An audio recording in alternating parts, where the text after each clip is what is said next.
Apex Season 11 is finally here, guys, and to get you fully caught up and fully up to date with everything taking place in this season, let's do a quick rundown of everything new dropping in this season in just a couple of minutes, maybe 1 hour when you're watching this video right now. We have new weapons, we have a new legend, we have a new map, we have new changes, legend buffs, legend nerfs, meta changes. This will be one of the biggest seasons, if not the biggest season Respawn has ever made for Apex. Let's just pray to God that the servers actually work when the season drops, right? If this is your first time on my channel, guys, do me a quick solid and hit that like button and subscribe. I'd appreciate it so much. You have no idea. Hit that sub button, subscribe for more season 11 content, and without further ado, let's take a look at everything new to get you even more hyped about this season dropping in just a couple of moments. First of all, guys, the biggest addition in this season is a brand new map called Storm Point.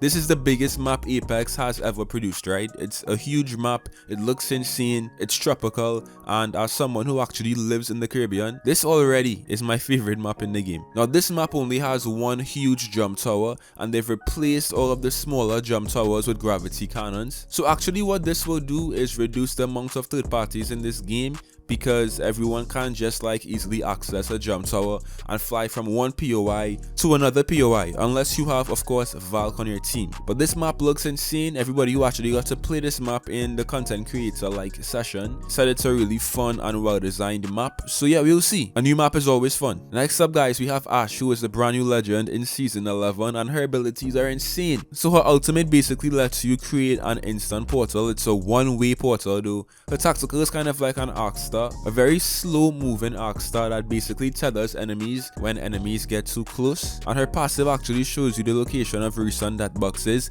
and you can then scan a death box to see exactly where the team who killed those players are on the map. So Ash is going to be a very viable legend, I would say, in this game, especially in like comp and stuff, in ranked. And will she replace Wraith? Will she replace Octane? We'll see. The brand new weapon, the car SMG from Timefall, will be in this season as well, and based on everyone who actually got to play this weapon, guys, it's kind of like a R99. It has a very fast fire rate, basically no recoil, and you can actually switch between heavy ammo and light ammo when using this weapon, which is kind of insane. There will be some very big ranked changes in this brand new season in terms of how KP works and RP. It's honestly some very like detailed changes that Respawn made, and as someone who doesn't play ranked that much, I have no idea how to explain this to you guys, so I'll leave a link down below. But we have some big changes coming to like the way RP works, the way KP works as well, and it should be overall a little bit easier to level up. You'll see. Arenas will now also have 2 ranked splits, and Respawn is going to be improving the matchmaking in ranked arenas. So we'll see what that means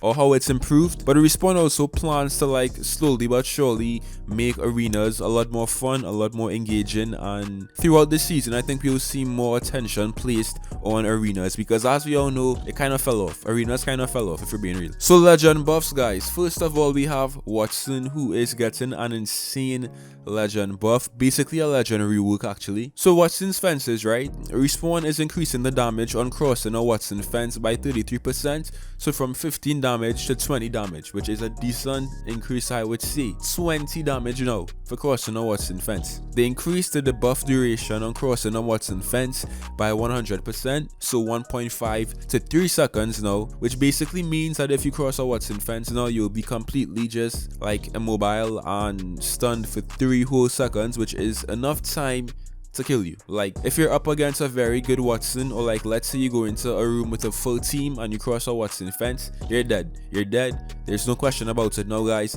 3 seconds is a lot of time to be stunned, and yeah, you're dead. They decreased the recharge time by 50%, so 30 to 15 seconds now. Insane. Increased placement range by 50%, guys. Decreased the delay between fences shutting off and reactivating after an ally passes through them by 60%. So it was previously 1 second, now it's just 0.4 seconds, right? Wattson now moves at unarmed speed while readying or placing fences. Fences can now be placed as soon as the weapon is readied, instead of waiting for the animation to finish. So Wattson has gotten so many buffs just alone on her fences. We still haven't even talked about her ultimate, guys. But basically every single part of Wattson's fence has been buffed. The damage, the duration, the range, the speed, every single thing has been buffed, and she will be insane now in ranked, in competitive, because of these changes, right? So let's talk about Wattson's ultimate now, guys. Wattson's ultimate now lasts forever.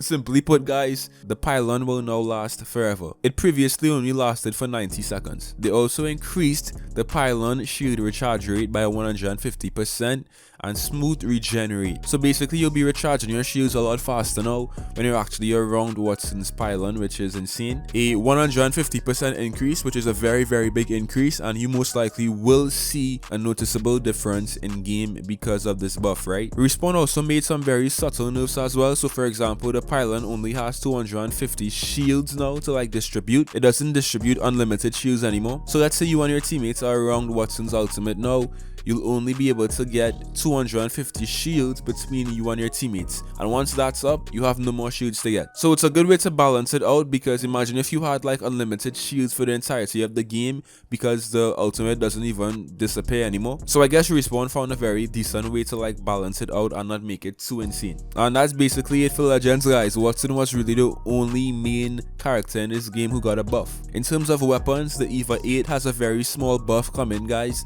a fire rate reduction. Respawn is also buffing the Peacekeeper, guys, nerfing the longbow, nerfing the L-Star, and placing the G7 into the care package with a damage increase. The triple take is also going to be an energy weapon once again, and there's a brand new hop-up called the Dual Shell, which basically lets you load double rounds into the Mastiff and the repeater. So that's basically all the major changes dropping in season 11 of Apex, guys. It's a lot of really big changes, a lot of new stuff. The Wattson buff is insane. We have a brand new weapon, a brand new map, a brand new legend to try out as well. And again, once the servers actually manage to work and we can actually play the game for a couple of, at least for like 1 hour, 2 hours, guys, then this should be a very fun and enjoyable season for all of us to play. So leave your thoughts down below, guys. What do you think of these changes? Again, hit that sub button, subscribe, like, all that good stuff, and yeah, I'll see you guys in season 11.